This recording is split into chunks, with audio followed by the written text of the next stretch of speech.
कांग्रेस शहजादों की पार्टी है, जहां एक पक्ष में गरीब मोदी और योगी हैं, वहीं दूसरी ओर ये बिगड़े हुए शहजादे हैं। इनमें एक दिल्ली, दूसरा यूपी और तीसरा हिमाचल प्रदेश में है।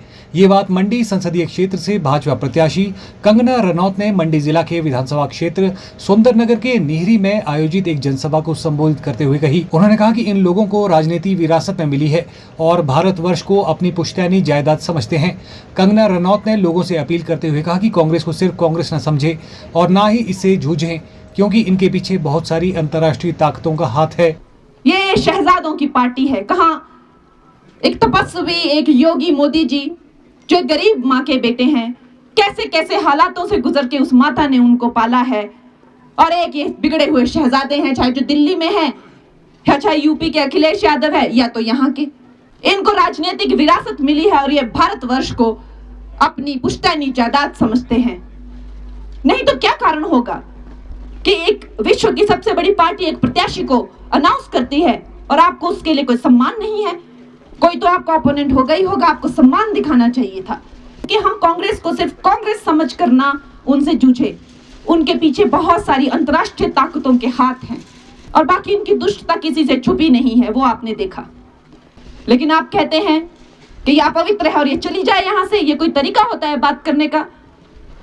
इससे पता चलता है कि वो परिपक्व नहीं है, उनमें काफी ज्यादा इमैच्योरिटी है। मुझे लगता है दोनों माँ बेटे को दौलत का या राजघराने का या पुश्तैनी राजनीतिक विरासत का बहुत ही घमंड हो गया है दोस्तों। लेकिन घमंड तो रावण का भी टूटा था, घमंड तो सबका टूटता है दोस्तों। और इन बातों का जवाब मेरे भाई बहन देंगे, मेरी प्यारी मंडी की जनता देगी, और मैं इन बातों का जवाब उन लोगों को नहीं दूंगी दोस्तों। कांग्रेस की पोल सारे विश्व में खुल चुकी है। ये लोग जो है ना कि सिर्फ भारतवासियों की नजर में गिर गए हैं, जबकि पूरे विश्व की नजर में ये गिर गए हैं दोस्तों। जैसे जैसे इनके पाप के पिटारे खुल रहे हैं, सारा विश्व हैरान है। लेकिन अब कई जो है गुत्थियां जो पहले सुलझती नहीं थी, अब सुलझ रही हैं।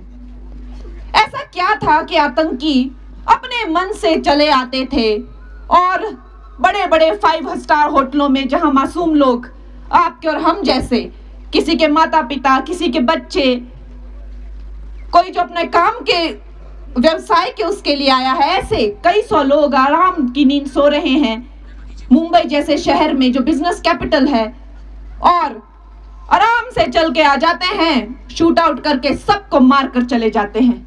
ऐसा अब क्यों नहीं हमें देखने को मिलता? सीरियल बॉम्ब ब्लास्ट होते हैं, कश्मीरी पंडितों को मार काट के टुकड़े टुकड़े करके, हमने कश्मीर फाइल्स में देखा, आरी से काट कर भगा देते हैं। वैसे ही उनके घर, उनकी जमीनें बंजर हो रही हैं, खून से लथपथ पड़ी। और आज वो दृश्य देखने को मिलता है जहां वो बेजाड़ उजड़े घर हैं, तो आपकी रूह कांप जाएगी। उन पर कोई कार्यवाही नहीं। और मनमोहन सिंह जो है टेररिस्ट के जो लीडर हैं, उनसे मीटिंग कर रहे हैं और फोटो खिंचवा रहे हैं, और उस पर कोई कार्यवाही नहीं।